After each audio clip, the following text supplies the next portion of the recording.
What is going on, everybody? My name is Japes, and welcome to episode number 64 of my Path to Power. I asked on Twitter what you guys would like to see first today, and I think Path to Power won just by a smidgen, so we'll do this one first, and as soon as this one, well, if you guys enjoy this and we get to somewhere around that 2,500-ish like mark, then I'll go ahead and upload another one. But we are building and changing, and we're not. We're about to play a match, so strike that from your memory. We're not building and changing yet. We are playing a squad fitness on our team going into our final two matches in Division 1. We need 1 point from the final two games in order to win the title, and I think the title's worth 10,000 coins, so that would be really cool and quite good. And we come up against this guy who's got a pretty darn strong team. And the match literally ends at 0-0. Nothing really happened. It was a midfield stalemate. I think we each had 2 shots on goal or something like that, I suppose. Or maybe, no, we had a few more shots. But those are the possession stats. Midfield stalemate. He had a little bit more possession in my final third, but that's because he kept running it down the wing and then cutting it back, and that was that. We got our point. We did what we needed to do. I hate draws, but sometimes you just have to deal with it because that is how the cookie crumbles. And I guess it told me I was promoted in the EA Sports thing, but I don't think we can go promoted past Division 1. So we are we've got our coins. We get another gold pack for winning, which we get a steaming pile of mediocrity for. Absolutely nothing good, and that's okay. We'll take that, but we'll try to sell everything on. And I decided, you know what, it is time to build a new team. I'm kind of bored of this team now, and I think I can sell some of the players on for a profit. Marco Reus was bought initially to be able to make some coins on, so we're going to sell him, list him up 110,000. He sells almost instantly. I suppose I should have checked his price a little bit beforehand to see what he was actually going for. But it's still about a 10,000 coin profit on one card. We'll take that 10 times out of 10.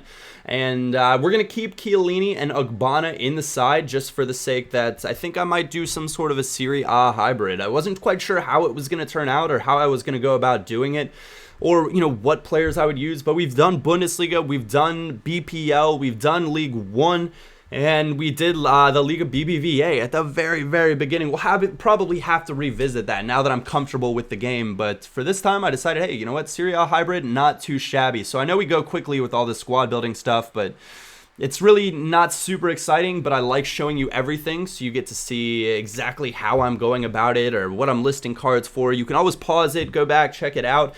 And I was thinking I might put Neymar in the side, or we do get Lamela to put Lamela at our right mid spot. We buy the Inform Hernandez to play our attacking mid spot. And some of you guys are going to say, Japes, there are way, way better options. You should have used him as a CDM. And you know what, I thought about that, and it would have worked into the squad with Neymar perfectly if he was playing CDM, but I decided that I've used his regular card in a stream before as an attacking mid, and I really kind of enjoyed him. So I thought, you know what, we'll give him his Inform a go as our attacking mid to start things off and see if he works. If he doesn't work, we can always sell him on and we can buy him back as a CDM. But give him a couple matches, see what he does, because he does have 4-star skills and a 5-star weak foot, and all of his stats except for pace are just absolutely incredible. We buy Kabula to play our left center back spot, Sandro to play our left defensive mid spot. So that means there can only be one player who's going to be playing left mid for us, and that is going to be Gareth Bale. But first, there's some sort of trade pile glitch, and all the cards that I've traded in the past somehow made it back into my expired items. So I just sat here smashing Y and listening to some tunes for what seemed like ages and ages and ages. But you can see we've sold quite a few cards along the way in this Path to Power. And we still have a few more cards to sell. Tevez will sell, and he'll make us some coins. A lot of these other guys will also sell on. Pastore will make us a couple thousand, or maybe 1,000 or so, but we'll probably still make another 50,000 on cards that we have in the trade pile. So we'll be in pretty good shape even at the end of it. There it is, Gareth Bale. Overpaid for him a little bit, but it's because I wanted to jump into a match and play right away as opposed to waiting.